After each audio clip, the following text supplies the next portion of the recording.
स्वागत है आप सभी का अपने चैनल एकलव्य स्टडी पॉइंट पे। और मेरा नाम है सचिन और आज की इस वीडियो में हम एक ऐसा टॉपिक देखने वाले हैं जिसमें शायद आपको डाउट हो कि अपठित पद्यांश के लिए क्या बेस्ट टिप्स हो सकते हैं, कि इन बातों को आपको ध्यान में रखना है जब भी आप अपठित पद्यांश का प्रश्न आप करने जाएंगे। ठीक है, खासकर सीबीएसई वाले बच्चे जिनके में एमसीक्यू टाइप से क्वेश्चन आने वाले हैं आपके पेपर में। ठीक है, तो ये 11th और 12th दोनों क्लास के बच्चों के लिए काफ़ी ज़्यादा इंपॉर्टेंट वीडियो है। तो चलिए हम वीडियो को स्टार्ट करते हैं। आपको बताना चाहूंगा, आप इंस्टाग्राम पे अपनी क्वेरीज मुझे भेज सकते हैं। कोई समस्या हो तो आप बता सकते हैं। यूजर नेम आप सभी के स्क्रीन के सामने लिखा हुआ है, तो आप इसको सर्च मार के और आप मुझे अपनी जो भी समस्याएं हैं बता सकते हैं। इसके अलावा टेलीग्राम ग्रुप अगर आप ज्वाइन करना चाहते हो तो class 12 ESP new group search मार के आप ज्वाइन हो सकते हैं। ठीक है, और वेबसाइट पे आपको नोट्स प्रोवाइड करवा दिए जाते हैं। www.eklavyastudypoint.com हमारी वेबसाइट है, तो आप वेबसाइट को विजिट करना बिल्कुल भी ना भूलें। तो चलिए फिर हम आगे बढ़ते हैं अपने टॉपिक की तरफ। तो भाई देखो, अपठित का मतलब होता है कि ऐसी चीज जो आपने कभी ना पढ़ी हो। ठीक है, बिना पढ़ा हुआ। अभी अपठित जो है ये आपके हर पेपर में आना ही आना होता है। ठीक है, चाहे वो 11th क्लास का बच्चा हो चाहे 12th क्लास का हो। हिंदी का पहला प्रश्न आपका और दूसरा प्रश्न जो रहता है आपका वो अपठित ही रहता है। ठीक है, जो आपने पहले कभी नहीं पढ़ा होता। तो जो ऐसा काव्यांश आता है जो पहले कभी भी ना पढ़ा गया हो उसी को हम अपठित काव्यांश कहते हैं। ये बहुत सिंपल सी बात है। ठीक है, ये आपसे क्यों पूछे जाते हैं? आपकी ये क्षमताओं को ये मतलब पकड़ने के लिए पूछे जाते हैं कि एक तो आपकी बौद्धिक क्षमता कितनी है। ठीक है, आप कितना सोच सकते हो, आप भावात्मक पकड़ कितनी है, आप जो भाव को कितने अच्छे से समझ सकते हो। ठीक है, तो इसलिए जो बच्चों को ये सब दिए जाते हैं और उनसे फिर पूछा जाता है। अब इसके लिए क्या कुछ टिप्स हो सकती है, मैं आपका ज्यादा ना समय लेते हुए मैं आपको बताता हूँ। सीधा उनको ध्यान से सुन लेना, हो सकता है बहुत ज्यादा आपको इससे मदद मिले। ठीक है, तो चलिए फिर आगे बढ़ते हैं। देखो, पहली और सबसे इंपॉर्टेंट टिप जो है वो यही होती है कि सर्वप्रथम काव्यांश को 2 से 3 बार ध्यान पूर्वक पढ़ना चाहिए। ठीक है, जब भी आप काव्यांश को उठाओगे अपने सामने तो कम से कम 2 से 3 बार उसको ध्यान पूर्वक बहुत डीपली अच्छे से पढ़ लीजिए। ठीक है, और जब आप उसको पढ़ लेते हो तो उसके बाद क्या करना है आपको आगे, काव्यांश का मूल भाव आपको समझ में आ जाएगा कि उसके अंदर मेन बात क्या बताई जा रही है। ठीक है, अगर आप उसको 2 से 3 बार पढ़ोगे, पहली बारी में पढ़ोगे तो बहुत ही मुश्किल है कि आपको वो समझ में बैठेगा कि क्या बताया जा रहा है काव्यांश के अंदर। कम से कम 2 से 3 बारी उसको अच्छे से आपको रीड करना है। उसके बाद फिर पूछे गए प्रश्नों के उत्तर काव्यांश में ही होते हैं। देखो, आपके जो भी प्रश्न पूछे जाते हैं आपसे, ठीक है, जो भी मतलब विकल्प दिए जाएंगे वो कहीं ना कहीं आपको उसका उत्तर आपके काव्यांश के अंदर से ही मिलने वाला है। ये तो आप सभी जानते ही हो। ठीक है, और क्या होता है इसमें, आपको अच्छे से पहले उसको समझना है। ठीक है, काव्यांश के अंदर भी अगर आप देखोगे, अगर प्रश्न से मिलता जुलता कोई विकल्प नजर आ रहे हैं कुछ ऐसा, तो आप उसको अंडरलाइन करो बहुत हल्की हल्की सी। ठीक है, ज्यादा भी पेन वेन मत चलाना उस पर, तो आप उसको अंडरलाइन कर सकते हो। ठीक है, ये सारे काम आप जब भी कर सकते हो जब आपको 15-20 मिनट पेपर पढ़ने के लिए दिए जाते हैं। ठीक है, तो आप ऐसे प्रश्नों को कर सकते हो जो आपका ज्यादा टाइम लेते हो वहां पे। और सभी विकल्पों को ध्यानपूर्वक पढ़ना चाहिए।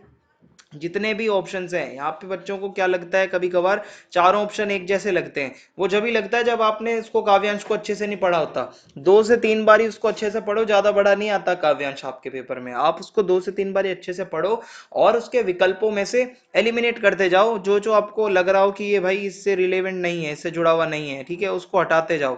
ठीक है, उसको टर्मिनेट करते जाओ, और जो लास्ट में जो बचेगा जो मिलता जुलता आपको लग रहा होगा वो आपका आंसर हो जाएगा। क्योंकि यहाँ पे आप सभी जानते हो, पहले काव्यांश वाले प्रश्न में तो भाई अगर एमसीक्यू नहीं आते थे तो आप बना के भी थोड़ा लिखते थे, नंबर मिलते थे। अब नहीं मिलने वाले आपको नंबर, अब जो करेक्ट आंसर देगा नंबर उसी को मिलेंगे, एमसीक्यू है ये। ठीक है, और प्रश्नों के उत्तर काव्यांश पर ही आधारित होते हैं। ठीक है, और जो सबसे बढ़िया आपको विकल्प लग रहा हो आप उसी को ही इसको वहां पे चुनना। ठीक है, कोई कंफ्यूजन में मत रहना, चाहे बेशक से 2 से 3 4 बार पढ़ना पड़ जाए। और अब एक चीज और बताता हूँ, जो कविता आती है अब वो आपके सिलेबस की तो होती नहीं है, अपठित होती है। तो उसको पूरे मन से पढ़ो।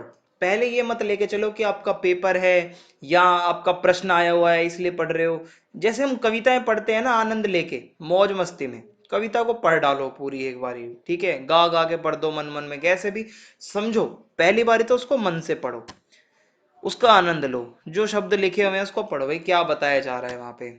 दूसरी बार में दोबारा से पढ़ो लेकिन उसके अर्थ को ध्यान में रखते हुए। ठीक है, अब समझो कि उसके अंदर क्या भाव बताए जा रहे हैं, उसका अर्थ समझने की कोशिश करो। ठीक है, पहली बार तो मौज मस्ती में पढ़ो आराम से, जल्दी जल्दी जल्दी। दूसरी बार में थोड़ा धीरे पढ़ो और उसका अर्थ समझो, लाइन बाय लाइन पढ़ो। ठीक है। अगर कविता में कुछ कठिन लगता है तो उसको बार बार पढ़ो, उसका मतलब निकल जाएगा। ज्यादातर प्रतीक छुपे होते हैं कविताओं के अंदर, ठीक है।